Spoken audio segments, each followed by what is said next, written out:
যেমন চাওয়া থেকে পাওয়া সিনেমার গল্প যেহেতু আপনি বলছেন যে চায়ের দোকানে দাঁড়িয়ে থেকে চা বিক্রি করতো, সালমান ভাইকে ইয়ালেক থেকে সামনের দিক তাকিয়ে থাকতো। এই যে চাহনিটা, মানে চোখের যে একটা চাহনিটা, ওই চাহনিতে সবাই খুব উপকার, মেয়ে কিংবা ছেলে সবাই আমরা খুব উপকার।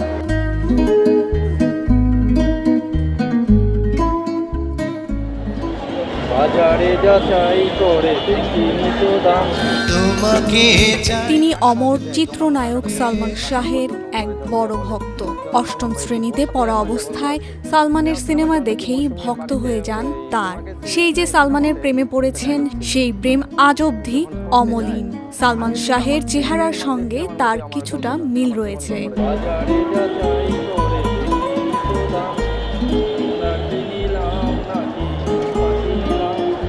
সাথী রে সাথী রে, লিখেছি নামটি তোমার হৃদয়ে আমার। তোমাকে চাই, শুধু তোমাকে চাই, তোমাকে চাই, শুধু তোমাকে চাই, আর কিছু জীবনে না পাই। সালমান শাহকে তিনি অনেক বেশি ভালোবাসেন। সালমানকে নিয়ে তার পাগলামিরও শেষ নেই। সালমানের এই ভক্তের নাম মামুনুল ইসলাম। সালমানের প্রতি প্রেম কেন?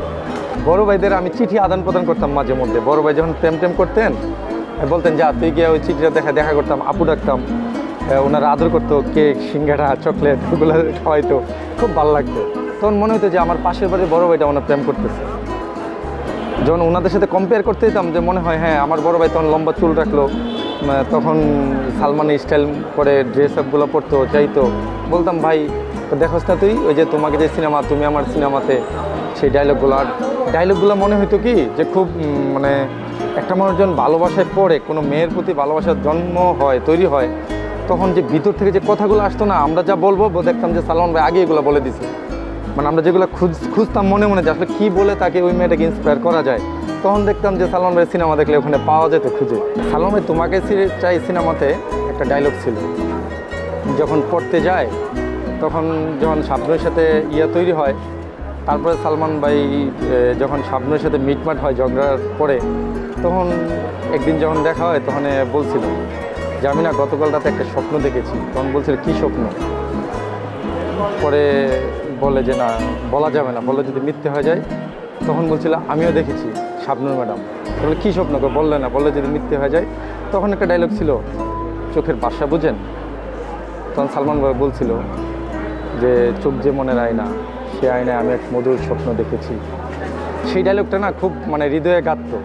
যেমন চাওয়া থেকে পাওয়া সিনেমার গল্প যেহেতু আপনি বলছেন যে চায়ের দোকানে দাঁড়িয়ে থেকে চা বিক্রি করতো, সালমান ভাইকে ইয়ালেক থেকে সামনের দিক তাকিয়ে থাকতো। এই যে চাহনিটা, মানে চোখের যে একটা চাহনিটা, ওই চাহনিতে সবাই খুব উপকার, মেয়ে কিংবা ছেলে সবাই আমরা খুব উপকার ওই চাহনিতেই। তারপর ডায়লগ ছাড়া সেই কথাগুলো বলা, এরপরে ওই যে মোটরসাইকেল, রয়্যাল ফিল্ড যে মোটরসাইকেল নিয়ে ও সাথী তুমি আমার জীবনে বলা, তারপরে যে আয়না দিয়ে দূর থেকে দেওয়া, ফোকাস দেওয়া, তার বাবাকে কনফিউজড করা, তাকে নিয়ে বের হয়ে যাওয়া, এগুলো সালমান ভাই করছে। এগুলো আমরা 90 এই ধরনের কাজগুলো করতাম। তো তোমাকে যে সিনেমাতে যখন নাকি সালমান ভাইয়ের বাসায় শাবনূর ম্যাডাম যেতেন, তখন তো এই নোবেল বইগুলো গিফট আদান প্রদান হইতো গল্পের মাধ্যমে। যখন এই বউ গল্পটা দেখলো তখন বললো যে বউ গল্প পড়ো নাকি তুমি? হ্যাঁ কেন, তোমার খুব পছন্দ? হ্যাঁ পছন্দ। তো বউ হতে ইচ্ছা হয়? তখন যে এই যে রোমান্টিক হাসি দেওয়া, একটু মুচকি হাসি দেওয়া, একটু কথা বলা, এই জিনিসটা তো নাই এখন। ভালো লাগা এটা কী কারণ? অনেক সিনেমা দেখতাম, দেখতে গিয়ে যখন দেখলাম যে একজন ইয়াং টকবুক একটা যুবক, আমরা তো তখন 9-10 পড়ি, যখন আমরা কলেজ বাড়ছে তখন তো প্রেম উদিত হয়, মেয়ে মানুষ দেখলে একটু মনের মধ্যে প্রেম ভালোবাসার আবেগটা উদিত হয়। তখন দেখলাম যে এত নায়কের মধ্যে এই না একটা জন কলেজ ভার্সিটির সিনেমাগুলো করে, তখন আমার মনে আছে তোমাকে চাই যে সিনেমাটা উদিত হওয়ার যেই মূল কারণটা, তোমাকে যে সিনেমাটা দেখলাম, তোমাকে চাইয়ের মধ্যে তখন আমি আমার এক টিচারের এখানে প্রাইভেট পড়তাম, ওনার একটা মেয়ে ছিল, আমি যখন ক্লাস 6 পড়ি, উনি প্রিন্সিপাল ছিলেন, মেয়ে ছিল, হিন্দু ছিল, কিন্তু ওরে দেখার পর না কেন যেন আমার একটু ভালো লাগা তৈরি হয়। কিন্তু আমি বুঝতে পারতাম যে ওর একটা মানে প্রিন্সিপালের মেয়ে, আমি এলাম সাধারণ কৃষকের ছেলে, তাহলে এখন তো প্রেম হবে না জানি, কিন্তু প্রেমটা উদিত হওয়া। কিন্তু সালমান ভাই তখন দেখলাম যে তোমাকে যে সিনেমাতে 96 সালে এই একজন টিচারের প্রাইভেট পড়তে গিয়ে কারোর প্রেমে পড়া, কাউকে দেখা, তার প্রেমে পড়া, সে জিনিসগুলো আমাকে খুব ইন্সপায়ার করতো। আমিও ঠিক আমার সেম তোমাকে যে সিনেমার মতোই আমার গল্পটা, আমার জীবন গল্পটা। আমি যখন রিলেশন করি, আমি তো তখন ধরেন 90s মানে লেখাপড়া করি। যখন আমি কলেজে পড়ি 2000 সালে, তখন আমার যে প্রেমিকা ওটার বিয়ে হয়ে যাবে। বিয়ে হয়ে যাবে, তখন আমার কী করতে হবে? আমি তো বেকার, আমার মা বাবা রীতিমতো মানবে না। তখন যখন মানবে না, তখন তাকে আমি বললাম যে এক কাজ করো, তুই করে বলতাম, ক্লাসমেট তো, তখন বলতাম যে তুই এক কাজ কর, 2 বছর আমার জন্য অপেক্ষা কর, আমি তাহলে পড়াশোনা ছেড়ে ঢাকা চলে যাব, আমি কাজ টাজ করবো, যদি তোর মা বাবা আমার মা বাবা মেনে নেয় তাহলে আমি ঢাকায় কাজ করে চাকরি করে আমি তোরে নিয়ে যাব, দুজনে আলাদা ঘর সংসার করবো। তখন এই স্বপ্নটা দেখার পরে ঠিক সালমান ভাই তোমাকে যে সিনেমাতে যখন বাবা রাজার বাড়ি ঘর সব কিছু ছেড়ে আইসা পড়লো, ঠিক আমিও সেম, আমি 2000 সালে ঢাকায় এসে পড়ি। বাবা মা পড়াশোনা বাদ দিয়ে বাবারে বলি যে আমি ঢাকা চলে যাব, কাজ করব। বাবা এর আগে খুবই কিছু বললো না, আমি আইসা বললাম। আইসাই তখন থেকেই চিঠির যুগ ছিল, তখন আমি তার একটা চিঠি দিছিলাম, সে আমাকে চিঠি দিত। সে আবার কিন্ডারগার্টেনে তখন পাশাপাশি শিক্ষকতা করতো। তখন আমি তারে বললাম যে আমি যে ঢাকা এসে কোনো রকম যদি মাথা গোজার একটা ঠাঁই তৈরি করতে পারি, তুই এসে টিউশন তো করতে পারবি, আমি প্রয়োজনে তোরা টিউশনে নিয়ে দিব, তারপর আমরা দুজনে মিলে প্রতিষ্ঠিত হবো, পরিবার নিয়ে চিন্তা ভাবনা করবো, বা প্রাইমারি স্কুলের টিচার শিক্ষক নিয়োগে তোকে। তখন আমি ঢাকা আসার পরে ওরে বললাম, ও আসলো, তখন চিঠি দিত।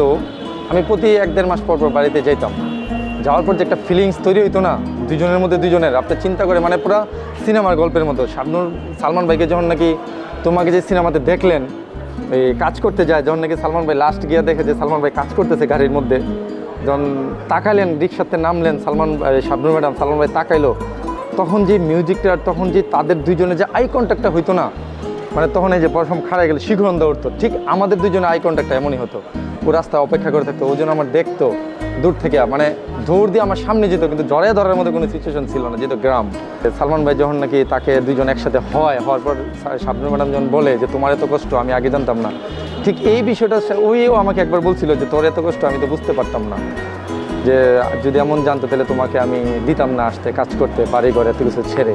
তখন সালমান ভাই বলছিল যে আমি কী ছেড়ে আসছি, কত মানুষ রাজার সিংহাসন ছেড়ে এসে বললাম, আর আমি তো মা বাবাকে ছেড়ে তোমাকে পাওয়ার জন্য আসলাম।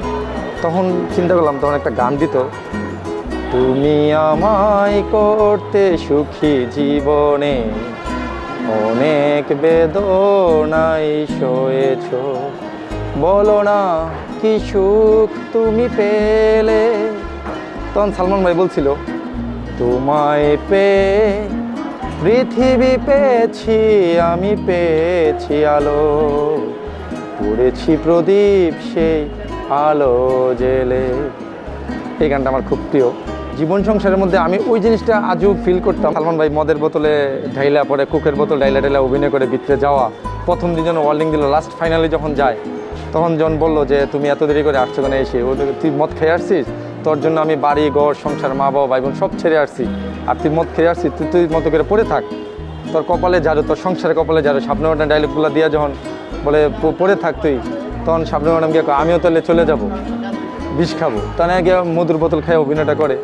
যখন সালমান ভাই যখন বেরিয়ে চলে যেতে চায়, তখন দেয় যে শাবনূর ম্যাডাম বোতলটা নিয়ে পড়ে যায়, তখন ধরে পরে যখন চোখ দিয়ে টলমল করে পানিটা, আবেগ যে এক্সপ্রেশনটা আনলো সালমান ভাই, আনার পর যখন বললো যে আসলে আমি মানে মদ খেয়ে নেই, খাইছি, কুক খাইছি, তখন শাবনূর ম্যাডাম যখন বললো যে আমিও বিষ খেয়ে নেই, মধু খাইছি, তখন যে দুজনের জড়াইয়া ধরার যে এক্সপ্রেশনটা, মানে ওটারে কি বলবো, বলার মধ্যে কোনো ভাষা নেই। সিনেমাটা আপনাকে কেমনভাবে ভাবায়? এই সিনেমাটার মধ্যে যেমন ওর পারিবারিক যে এটা, এই সিনেমার মধ্যেও তো এই যে যেমন বললাম যে প্রতিষ্ঠিত হওয়ার যে একটা বিষয় থাকে, ইয়াং জেনারেশন তৎকালীন সময়ের, যে নিজে কিছু করবে তার ভালোবাসার মানুষের জন্য, পাওয়ার জন্য, গ্রহণ করার জন্য, এটার মধ্যে তো ঠিক সেম একটা ঘটনা আছে। সে বিয়ে করছে, বেকার, তাকে হতে হবে, সে গিয়ে সে যা ইচ্ছা তা করে সে আনে, স্ত্রীর সাথে সেই সম্পর্কটা তৈরি করে।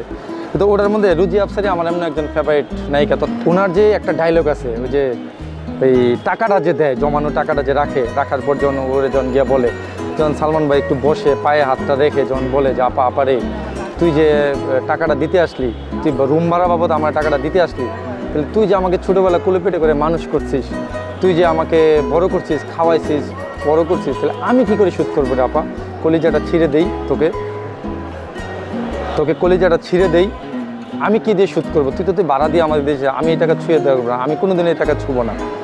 এই জিনিসগুলো খুব মানে ইমোশনে, এই জিনিসগুলো যখন দেখি না তখন চোখে পড়ে। তার হ্যাঁ, যদি আমি পৃথিবীতে আবার পুনরায় আসতে চাই, অবশ্যই সালমান ভাই জন্ম নিতে চাই। সালমানের মতো মানুষ না। আর সত্যি মিথ্যা সিনেমাতে তো সালমান ভাইকে মিথ্যা ইয়ে দিয়ে ফাঁসির আসামি হিসাবে করা হয়েছিল, ঠিক ওইটার মধ্যেই পুনরায় ঘটনাটা যে সালমান শাহকে হত্যা করা হয়েছে। সালমান ভাই স্নেহ সিনেমাতে এমন একটা গল্প আছে, স্নেহ সিনেমার যখন নাকি মৌসুমীর বাড়িতে এই গুলি করে, এই যে কাজের লোকটাকে গুলি করে মারে, তখন মৌসুমীকে গুলি করতে গিয়ে ওই লোকটার উপরে গুলিটা পড়ে।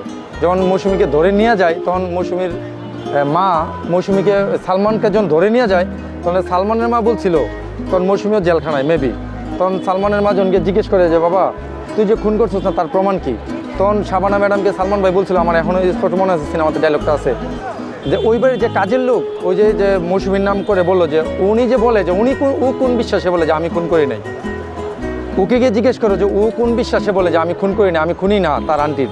তাহলে সেইটা যদি চিন্তা করো, তখন মৌসুমীর কাছে যখন শাবানা ম্যাডাম গিয়ে বলে তুমি দাঁড়াও নিয়ে যায়, জেলখানায় নিয়ে যাচ্ছে, তখন এই হ্যান্ডকাপ করানো কোর্টে, তখন তারা দাঁড়াই বলছে তুই বলো তুমি কীভাবে বিশ্বাস করো যে সালমান এটা খুনি না। তখন সে বলছিল যে আমার বাড়ি যে কাজের লোক সে কীভাবে আমেরিকা যাওয়ার টিকিট পায়, সে কীভাবে আমেরিকা যায়, তার কীভাবে আমেরিকা ভিসা হয়, সে এত টাকা কই পায়, সে তো আমার খালাম্মার বাড়ির কাজের লোক ছিল। তাহলে আমারও সেম প্রশ্ন এখানেই, যে ওই বাড়ির কাজের লোক ছিল আবুল মনোরা ডলি, আবুল কোথায়? আবুলরা বাহিরে বিদেশ ঘুরতেছে, ডলি কোথায়? ডলির কোনো খোঁজখবর নাই।